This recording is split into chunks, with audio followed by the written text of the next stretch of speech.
ഇത് മാസ് മോട്ടോഴ്സിൽ നിന്നാണ്. Honda Activa 125 വണ്ടി സിലിണ്ടർ കിറ്റൊക്കെ മാറാൻ വേണ്ടി അയച്ചായിരുന്നാണ്. അപ്പോൾ വർക്ക് കംപ്ലീറ്റ് ആയിട്ടുണ്ട്. പുകയുടെ കംപ്ലയിൻ്റൊക്കെ ആയിട്ട് നമ്മൾ സിലിണ്ടർ കിറ്റ് കംപ്ലയിൻ്റ് ആയിട്ട് നമ്മൾ മാറ്റാൻ വേണ്ടി അയച്ചാൽ സ്റ്റാർട്ടിങ് കംപ്ലയിൻ്റ് ആയിട്ട് വന്നായിരുന്നാണ് വാൽവ് സ്റ്റക്കായിട്ട്.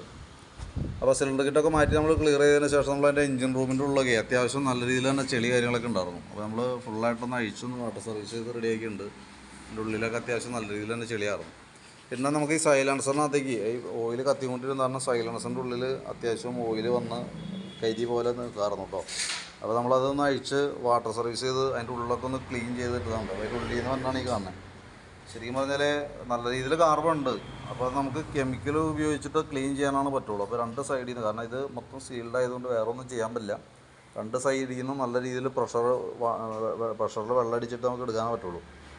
ആ രീതിയിൽ ക്ലീൻ ചെയ്തിട്ടുണ്ട്. അപ്പോൾ കുറച്ച് ദിവസത്തേക്ക് ചിലപ്പോൾ ഒരു വർഷം നമുക്ക് അതിൻ്റെ വണ്ടി സൈലൻസർ ചൂടാവുന്ന സമയത്ത് പുക കാണിക്കും. കാരണം അതിൻ്റെ ഉള്ളിലുള്ള ഓയിൽ 100% പോയിട്ടില്ല എന്നുണ്ടെങ്കിൽ പുക കാണിക്കും. അപ്പോൾ അത് കുറച്ച് ദിവസം കഴിയുമ്പോഴത്തേക്കും കത്തി തന്നെ അങ്ങോട്ട് തീർത്ത് പൊക്കോളൂ കേട്ടോ. അപ്പോൾ അതുവരെ പുകയുണ്ടാവും. അതിൻ്റെ ഉള്ളിൽ ഉള്ള ഓയിൽ തീരണ വരെ അത് കാണിക്കും കേട്ടോ. പിന്നെ നമ്മൾ ഈ പറഞ്ഞ രീതിയിൽ ബാക്കിയത്തെ നമ്മൾ സർവീസ് കാര്യങ്ങളൊക്കെ കൃത്യമായിട്ട് മെയിൻറ്റെയിൻ ചെയ്യാം. അതൊക്കെയാണ് മെയിനായിട്ടുള്ള കേസ്. ഓക്കെ, അപ്പോൾ വർക്ക് കംപ്ലീറ്റ് ആവണം. പിന്നെ ബോഡിയൊക്കെ ഒന്ന് കയറ്റാനുണ്ട്. അത് കഴിയുമ്പോഴത്തേക്കും വിളിച്ചോളാം.